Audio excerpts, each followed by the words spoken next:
Hello and welcome to Duke's United show on yet another disappointing, upsetting, boring game of football from Manchester United. It's finished Manchester United 0, Manchester City 3.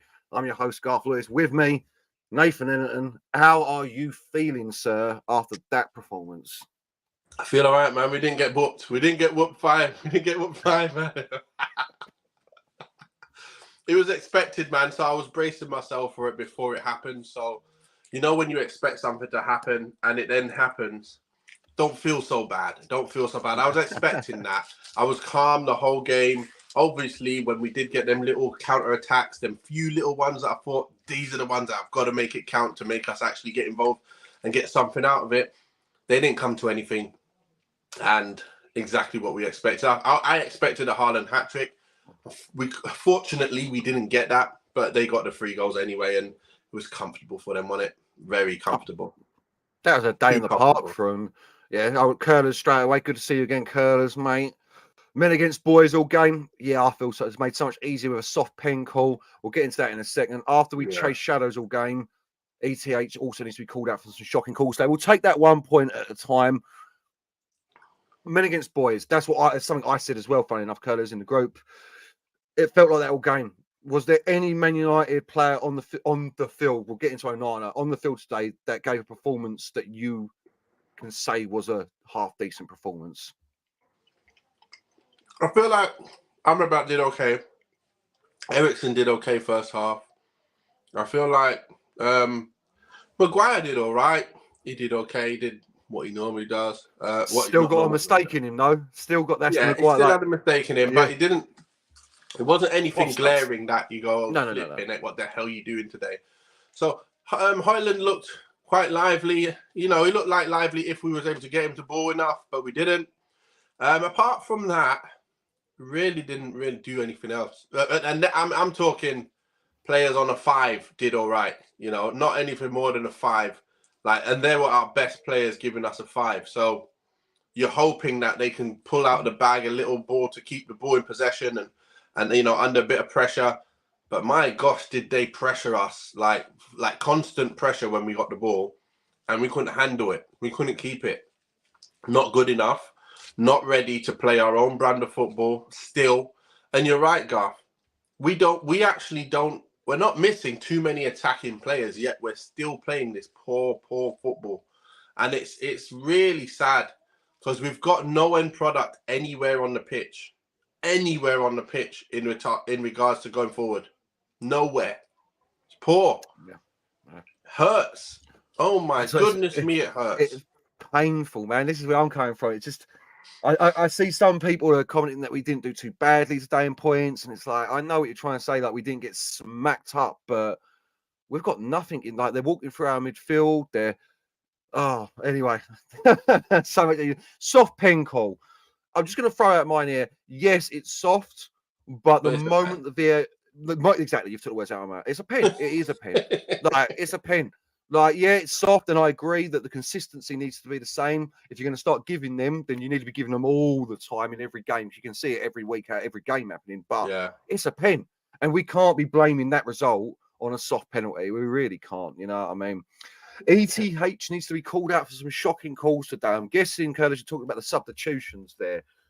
Did you have a problem with the substitution? Specifically, let's start with Mount for Amrabat at half-time. I didn't like that one because I just don't want to see Amrabat come off. He gives us something that if Casemiro's not there, he's providing that something else. And I was saying to my son, if Casemiro's not playing and he's playing, I'm happy. But if they're both playing, I'm probably going to be the most happiest. Now, you take them both off. It's a bit silly, isn't it? And then you put McTominay in there, and then he gets the ball under pressure and he can't keep it. And when you're wondering why, and you're thinking, Ten Hag, why did you take him off? Is it because he's on the yellow and he can't afford one more foul and he'll be sent off and it'll be 10 men? That's what I thought it was. Yeah, I thought it was the only reason why, Garth, because United just made that was the wrong decision. Mount's still done absolutely zero so far in terms of anything I've seen on the pitch. Not even a little turn or something, a little nice little ball to someone, nothing. I've not seen anything from him yet. I'm still waiting. It's still unfair to judge that based on a sub appearance again, but you've come on at half time, mate. You've done 0 again. 0, mate. Like, and I'm a big Mount fan, obviously, as everyone knows. Done absolutely nothing all game. Like for the half. I forgot he was on. You know, I literally forgot he was on at one point. Yeah. It was that bad, yeah. It was. And Bruno having to play out wide. Why not just swap him and then say, you know what, if you're going to do nothing, you might as well do what Anthony does out wide and leave Bruno to be in the middle and play his normal position so we can cane him if he plays bad in his normal position, you know? But it's one of them ones, isn't it? Guardiola did look like Maldini, to be fair. So, I don't know. Yeah, I was just about to say, Curlers, I'm seeing that. YouTube's absolutely playing up. Yeah.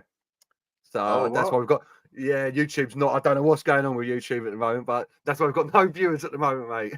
Okay, no worries. We'll keep going though, so people can see it on the replay, you know what I mean? They can come back and find us afterwards. Other substitutions during the tactical positioning. McTominay and Eriksen as the double pivot. Never going to work against Man City, is it? Never going to work against anyone. Like, never going to work. So, let alone against Man City, never going to work. Like, so there's no point. I was starting to think, oh, okay, you know what? McTominay was an attacking player before. That's probably why he's been put up there now. He knows that's probably his most natural position. Right, we're finding him somewhere to be where he's a little bit dangerous. Had that shot, could have gone left or right side, you know, had that good little shot and thought, okay, if you're going to be up there and you're going to be dangerous getting shots off, no problem. But then you put him back again and you think, oh, what's this? Like, it just takes us back to like a lower level of football again. And it's really low because you can see Onana trying to throw the ball out to someone quickly and trying to pop it around. And you're just playing with players who can't do it. So you just put yourself under more pressure. You might as well do what De Gea did last year.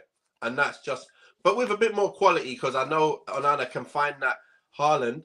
Why not play for Haaland? Like, while we're not able to pass the ball, just play it long to Haaland. Like, just play it long to him and get around him. That's what I would do. I play to our strengths, and that is our strengths. So don't be standing near him and not making runs off him. Make runs off Hojlund. Sorry, Hojlund. Yeah. So yeah, I don't know. Yeah. No, it's just Scott McTominay. The more I'm watching him this season, the more I'm like, mate, you're a striker.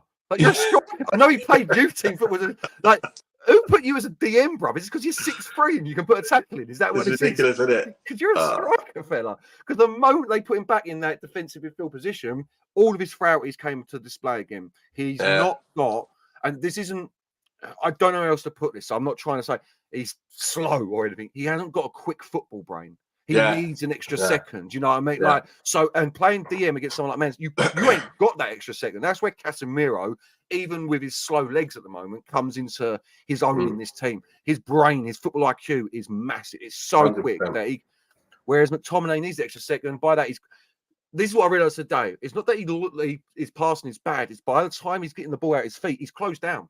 Yeah. And now his options are gone. And he's having to turn and then look and then he's tackled and the ball's gone. You know what I mean? Yeah. Eriksen can't be playing DM. It's whatever it is he's playing. He can't. Yeah. Second half, Mount had to go back there, in all honesty.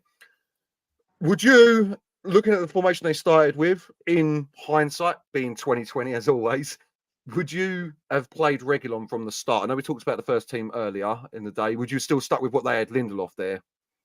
Yeah, you're still going with that. I think he done the right thing there because, like I said, we would have been opened up like a can of beans, even more. You know, you take the whole top off and the bottom off if he was playing. So to be fair, you don't want. I don't hate on him. I do like him, as I said. But if you're coming up against a team that really got a lot going forward for them, you don't want Reguilon in your team. You don't want him there. He's gonna be a liability. You see how you saw when Bruno fell over against Doku towards the end, trying to tackle. They're the kind of tackles that I expect Reguilon to be in and be on the losing side quite often. So that's not something you want as a fullback. You don't get that with Shaw. Shaw's not going to be on the floor and you see him on the floor. I was like, oh my gosh, you're having to chase back and then it's a goal. No, that doesn't happen with Shaw because he's too strong. But Reguilon, you can see he's lightweight. And if he gets into any kind of tussle, goodbye, good night. Yeah. You know, so you don't want that. You don't want that. No, it's just, I'm just going on some of the things I've seen thrown around on Twitter where people are whinging, like saying it should have been this, it should have been that. I agree with you entirely. I don't think this is the game to have Reguilon starting. bringing on Mount in hindsight, I think we're 1-0 at that time, aren't we? So 1-0 down. A lot of people are saying we should have thrown Kobe Mainoo on instead of bringing Mount on as a straight replacement for Amrabat. Where do you sit on that one? No, I think he's just come back from a long injury. He's been out for a while. You can't throw him in at half time and say, go and make it happen. Like, force yourself. You could re-injure him very early. You don't want to do that. I thought as the game carried on, you might throw him on for last 10, 15 just to get a little run out, but not half time. I think bringing in Mount at the start of this season, you expect to give him game time. And this is probably a time where you think, you know what? We do need something going forward. He is a midfielder. We do need someone on with some kind of different dynamic. Let's give him his chance to try and be him. And this is a good game for him to do that. So it wasn't like, oh my gosh, why the hell are you bringing him on? It was more, we're losing Amrabat here. Yeah. That was the main thing. And again, we need to see Mount get better. I'd rather put him on the right, because before he was on the right for Chelsea more than ever. Why not put him on the right for now and let him fight it out with flipping Anthony? Because Anthony's, like I said, not ready. No, he's done, mate. Anthony's done. I was thinking this. You move Bruno back into the 10. You put Mount on the right. Mount is a far better suited player for a Grealish type of winger than Bruno is all day of the week. So I thought, the final one I keep seeing going around. Would you have brought on Martial and Anthony earlier than they were brought on, which was obviously the last couple of minutes? Would you have tried to throw them in when we were 2-0 down? No, I would have just put them on the same time just to give them a few minutes to get a little legs moving and make sure that they just have a little bit of a run out. Anthony's not good enough to do anything for us, so no point bringing him on earlier. And Martial, we don't want to get him injured, so just get him on for a few minutes, let him have a bit of a run out so his legs stay, in the cycle of playing football, running around. And hopefully his body will get more used to it down the line when we really need him. There's no point coming on this game. The chances of winning very, very low when you're 2-0 down against City. And we're not going to play the great football. So if it was a different story, like last year, the football we were playing when we were playing against Barcelona, when we were playing against Spurs, when we played against City at that time, that's a different story. We were on it. We were playing football. We could cut teams open. Right now, we can't cut nothing. We can't cut a banana in half. So we're struggling. So this is what happens, isn't it? You start playing against these teams and you can't cut anything. What's the point bringing on the spread when you ain't got nothing to spread it with? It just doesn't make no sense. So, yeah, we're done. We're done here. The Duke absolutely slaying all of these Twitter in the nose here. Nah. Yeah, that's quality. We'll do the player ratings right at the end. It'll be a quick one. We've got Newcastle League Cup. I believe it's Wednesday night. Yeah. What are you changing from the starting 11 going into that game? Is it a complete rip up, play like what we used to, old style League Cup teams, or what are you changing? Sorry, I'm making that question more difficult. What are you changing to get a result against Newcastle in the League Cup? I don't think it's going to be too easy to get a result there either. At Old Trafford against Newcastle, they're a good side now. They've overtaken us now. I knew it was going to happen. I said last year we'd probably be ahead, and this year they'll probably go ahead. They're already ahead. They're ahead, and we are not more likely to beat them than we are than them to beat us. So end of the day, I'm taking it like this game, kind of. Okay, how can we win this game? They may drop a few players and rest them. Right, so what can we do? The only thing we can do is play the Aaron Wan-Bissaka's just come back. Let Varane get some minutes. Give Martial some minutes. The players who are still good enough, Mainu, give him a start. Let Van der Beek come in. But make sure you still got your Amrabat in there. Or Casemiro now that he's fit. So now you got a team that could easily be part of a first team. Like a lot of them players I just mentioned should be part of this first team or are fighting with the other players who are playing. Then they're just as good, if not better, if they're on their game. So play some of these players. Let Reguilon start now. Bring Varane back, like I said. Now let's see what happens. Let's see what we can do from there. And I'd start Garnacho, of course. And Rashford has to continue playing, hopefully, until he can play himself into form. Because again, he's never going to get in form if he's not playing every week. So yeah. And I know people like with Garnacho. We've got no one else really. Garnacho is still an impact sub player, really. So our team decimated. One last thing then before we get into player ratings. I've been very hard on the big man in goal. Very hard on the big man in goal. Done very well today. Very, very well today, Andre Onana. Were you happy with what you saw from him? Yeah, I was. Overall, I was happy with him, to be fair. I don't know why he didn't catch one of the headers. I think he could have caught that first header. Yeah. That he pushed down, but then he made amends for it in the end. Anyway, his feet are lovely. I love when he's while he's under pressure, he makes the right passes. He does that majority of the time, and he's been saving a lot. You know, he's a confident keeper. End of the day, he has got a mistake in him, as most keepers do. Even the best of them make their silly mistakes. But again, like when you're playing this kind of football and the ball is in your area so much, it's highly likely you're going to make mistakes. But today, he was on it. Last game, he was on it. Saved the penalty last game, as we said, but played well in that game as well. Saved a number of shots that were really good saves. In the last one, strong hands he showed. He's gathering the ball. He's not spilling too many balls. So, yeah, overall, I'm happy with his performance. And again, you can't fault him for any of these goals. No, not today. None of them goals were his fault. So, moving on from that, player ratings, Onana, what are you giving him out of 10, Nate?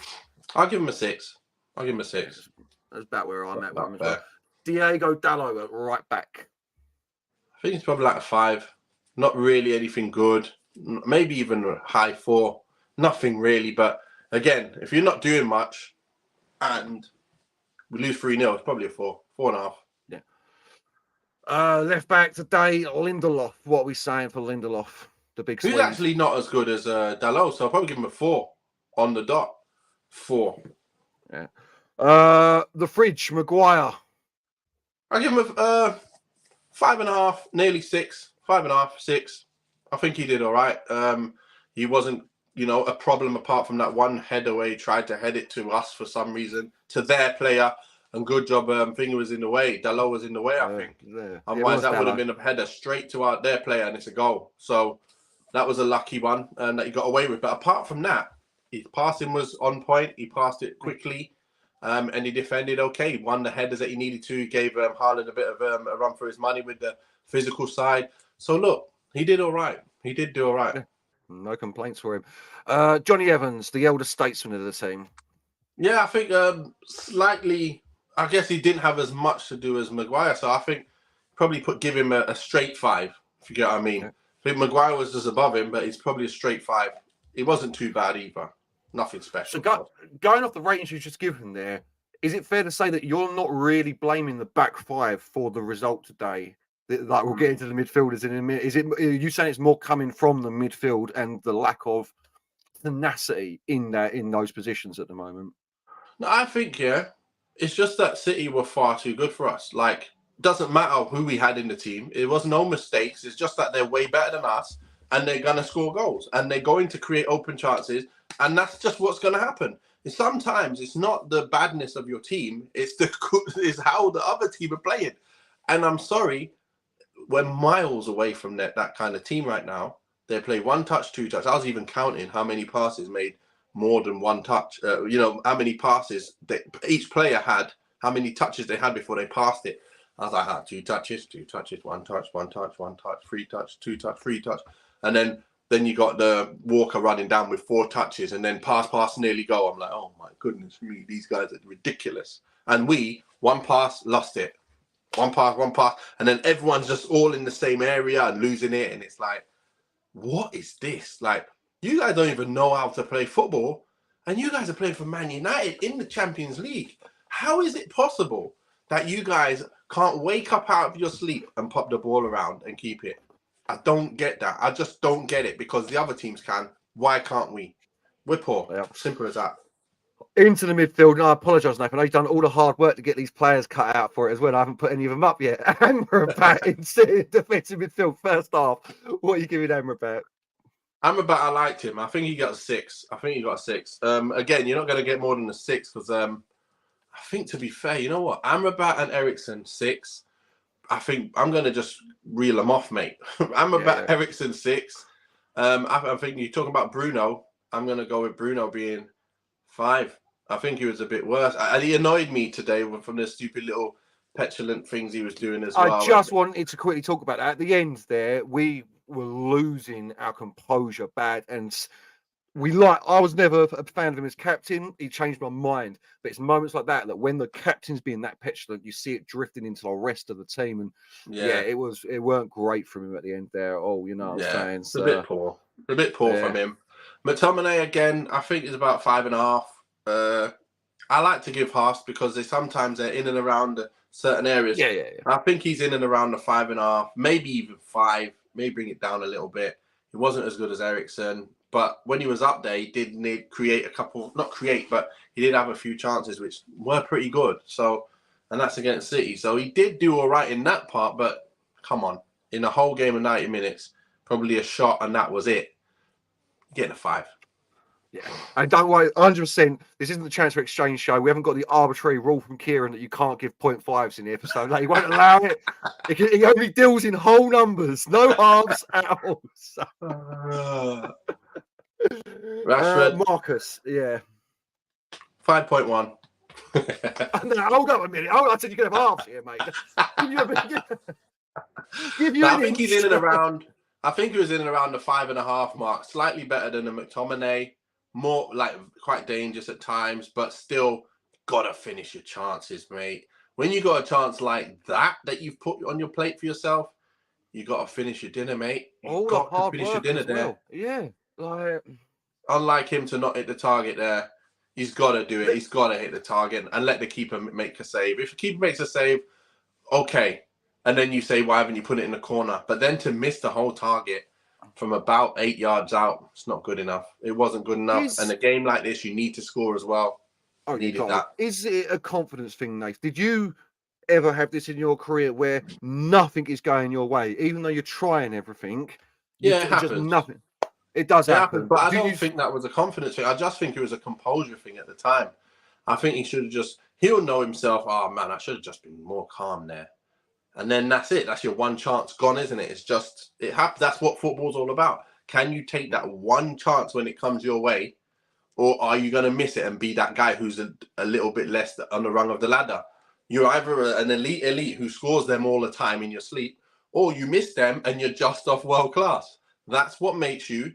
That's the difference between the world class and just off world class. Yeah, man. That's what I'm saying. And finally, in the first team today, Rasmus. I liked it. I liked his play today as well. I liked his work rate. I liked the way he dribbled as soon as he got on it, and he looked like he was competent with what he did as well. So running with it, giving it to people, even getting that chance. And I felt it was a bit difficult. It was a bit difficult for him to get that shot off in the end. I would have carried on straight, let the guy bump me, then try to finish rather than cut across and then the keeper's already there. And then you got to kind of take it a bit wider. So that's what I would have done. But look, it was good play from him. Are they things? Sorry to cut you at 6. Are they things you learn with experience, though? Those little things like you're talking about there, letting the defender bump into you, and that's not a skill issue. That's just you've got to learn that. He's only 20 years old, sort of thing. Yeah, it's just them things. It's the instinct of a striker, isn't it? What decision you're going to make to make sure that you score. Like it's like a golfer, isn't it? He's got all that the clubs in his bag, but which one's he going to pull out in that situation? And that's what you got to do. You got to learn from experience. Right, that one didn't even go that far. That one didn't even scoop properly. Right, I need this proper heavy one for this one. Yeah. That's the kind of thing he needed. And he chose the wrong one. It was only slight, though. It's still a difficult one. But again, there are the differences between getting a goal, making the right decision, and not. And that's it. Slim margins, mate. The only sub we'll put up on the screen, Mason Mount, Mr. Invisible today. What rate? Is it still smelling over there, is it? What's the rating we're giving Mason? Please don't put him out. He's off. It's not fair. Look, that half was zero existence. I didn't see anything. I don't remember even knowing he was on the pitch. The only reason I knew he was on the pitch because when he came on, I was like, right, let's see what you got. And then the game finished and I ain't seen what he's got, like anything. So if there was ever a game where someone was non-existent and you're going to define what that means, it's this one. He's Mr. Non-existent right now. And he needs to really, really have a think about what he's good at and what he needs to bring for us because there's just nothing there at the moment. He's not bringing anything for us anyway, for our team at the moment. What we need, he's not bringing it. Zero. Yeah, you're entirely right. I haven't seen anything to suggest that it's 60 mil well spent or whatever it's 55 mil well spent thus far. So Can yes, as I said, say again. I'm giving him an NA. Not applicable. Not applicable.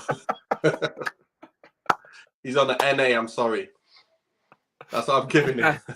That's going to be a new rating. We're keeping that one in the. We're keeping to remember that. We're keeping that NA. Not applicable because you didn't play, mate. You might have been on the pitch, but we didn't see you.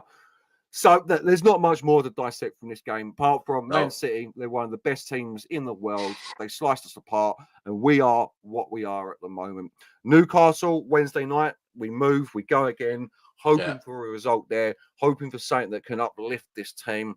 Yeah. Join us for the pre-match for that one. For everyone in the comments, make sure you leave a comment now that when you watch it on replay. Thanks for joining us. Make sure you like and subscribe to the channel. Nathan, have you got any final thoughts? Have you got a Jerry Springer final thought for the day? Stay safe and wash your hands. You stole that, mate. You stole that from Kieran. Plagiarism, I say so. Like and subscribe. Make sure you follow us on the socials. I'm always available for a chat if you want to come and be depressed with me about Manchester United. Nathan will get back to you in 2 to 3 working days. You know, but he will get back.